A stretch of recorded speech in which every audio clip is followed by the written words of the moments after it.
চলো, আজকে আমরা একটা মজার জিনিস শিখবো, যেইটা তোমাদের পরীক্ষা আসে। খুবই ইম্পর্টেন্ট জিনিস এবং খুবই ইন্টারেস্টিং একটা ব্যাপার। সেটা হচ্ছে কেপি ও কেসি এর সম্পর্ক, অর্থাৎ কেপি এবং কেসির সম্পর্ক। এটা আজকে শিখবো। কিভাবে আমরা কেপি এবং কেসি সম্পর্ক জানতে পারি, এটা আমরা শিখবো। ধরো, তোমার পরীক্ষায় একটা বিক্রিয়া আছে N2 প্লাস 3s2 2NH3। এটা তোমার বিক্রিয়া। এটা আমাদের পরীক্ষা দেওয়া আছে, ধরো। আচ্ছা, তো এই যে কেপি কল কেসি, এবার রাশিমালা আমরা প্রতিপাদন করব। তো তোমাকে স্যার যদি বলি প্রথমে এই যে কেপি, মনে রাখবা কেপি কল কি? উৎপাদের আংশিক চাপ। হ্যাঁ, এই যে উৎপাদের আংশিক চাপ সহগ পাওয়ার আকারে যাবে উৎপাদের আংশিক চাপ ডিভাইড বাই বিক্রিয়কের আংশিক চাপ। উৎপাদের আংশিক চাপ ডিভাইড বাই বিক্রিয়কের আংশিক চাপ সহগ কি আকারে যাবে? পাওয়ার আকারে যাবে। এটা আমার 1 নং।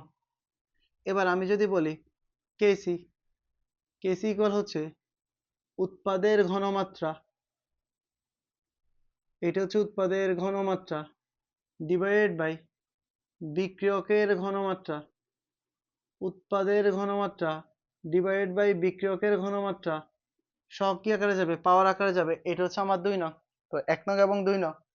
এবার দেখো, উই নো,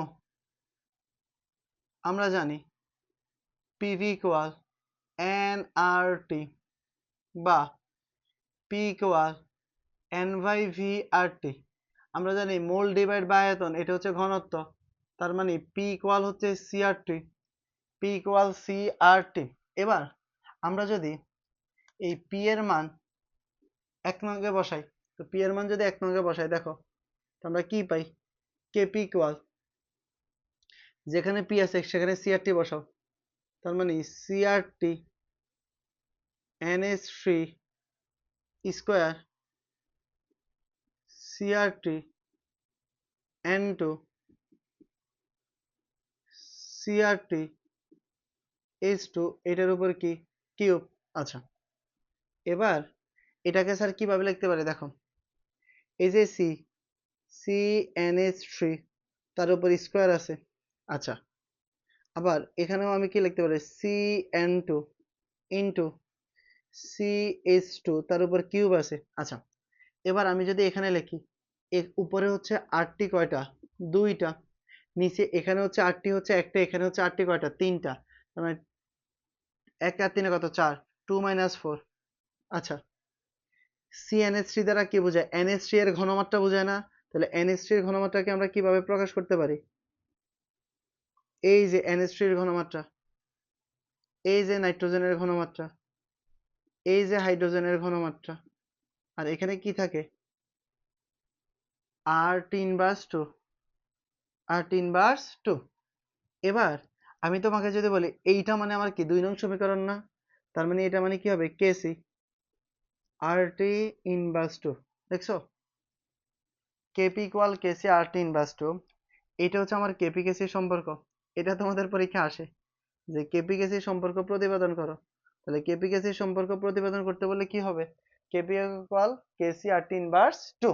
এখন আরো মজার ব্যাপার দেখো, তাহলে আমরা যদি একটা সূত্রতে কনভার্ট করতে পারি যে স্যার কেপি ইকুয়াল কেসি RT ডেল এন। এখন স্যার তোমাকে যদি বলি এই জায়গায় আর মোলার গ্যাস ধ্রুবক, মোলার গ্যাস ধ্রুবক, এটার মান মনে রাখবা 0.0821 লিটার অ্যাটমসফিয়ার পার মোল পার কেলভিন। হ্যাঁ, টি তোমার কেলভিন টেম্পারেচার, কেলভিন তাপমাত্রা। টি কি তাপমাত্রা? কেলভিন তাপমাত্রা। আমরা যদি দেখি ডেল এন, ডেল এন উৎপাদের গ্যাসীয় মোল, উৎপাদের গ্যাসীয় মোল মাইনাস বিক্রিয়কের গ্যাসীয় মোল, বিক্রিয়কের গ্যাসীয় মোল। মনোযোগ দিয়ে এটা মনে রাখবা, উৎপাদের গ্যাসীয় মোল মাইনাস বিক্রিয়কের গ্যাসীয় মোল। আচ্ছা, এবার আমি তোমাদের যদি একটু কয়েকটা বিক্রিয়ার ক্ষেত্রে এটা বুঝাই। ধরো এই যে আমি যেটা করলাম N2 প্লাস 3H2 2NH3, তাহলে কি হবে, এগুলার ভৌত অবস্থা সব গ্যাস, তাহলে Kp ইকুয়াল কি হবে Kc RT। তাহলে উৎপাদের গ্যাসীয় মোল কয়টা, দুইটা, বিক্রিয়কের গ্যাসীয় মোল একটা, তিনটা, কয়টা হয়েছে, চারটা। তার মানে আমি বলতে পারি Kp equal Kc RT inverse 2। আমি যদি তোমাদের 2 নম্বরে দেখাই, চিন্তা করো PCl5, এটা থেকে উৎপন্ন হয়েছে PCl3 প্লাস Cl2। ভালো কথা। এখন এখানে যদি তুমি একটু চিন্তা করো Kp equal Kc RT 1 2 2 minus 1, তার মানে কি হবে Kp equal Kc RT to the power 1। আচ্ছা, এরপরে আমি যদি তোমাদের আরো কয়েকটা এক্সাম্পল দেখাই। 3, ধরো তোমাকে আমি যদি বললাম N2O4 2N2O, এটার জন্য কি হবে, এই যে Kp equal Kc RT gas gas 2 minus 1, তার মানে Kp ইকুয়াল Kc RT। 4, তোমাকে স্যার যদি বলি CH4 গ্যাস অক্সিজেন গ্যাস বিক্রিয়া করে উৎপন্ন করে কার্বন ডাই অক্সাইড গ্যাস, 2 অণু পানি লিকুইড। এখন এখানে তুমি যদি একটু Kp Kc হিসাব করো, Kp ইকুয়াল কি হবে Kc RT। এই যে লিকুইড, এটা কিন্তু কাউন্ট হবে না, কারণ উৎপাদের গ্যাসীয় মোল মাইনাস বিক্রিয়কের গ্যাসীয় মোল। তাহলে এখানে কি হবে, উৎপাদের গ্যাসীয় মোল কয়টা, একটা, মাইনাস বিক্রিয়কের গ্যাসীয় মোল কয়টা, একটা, এখানে হচ্ছে সমতা করতে হবে 2, তাহলে 2 আর 1 কত, 3, তার মানে 1 মাইনাস 3। তাহলে আমরা কি লিখবো, Kp equal Kc RT inverse 2। বুঝছো?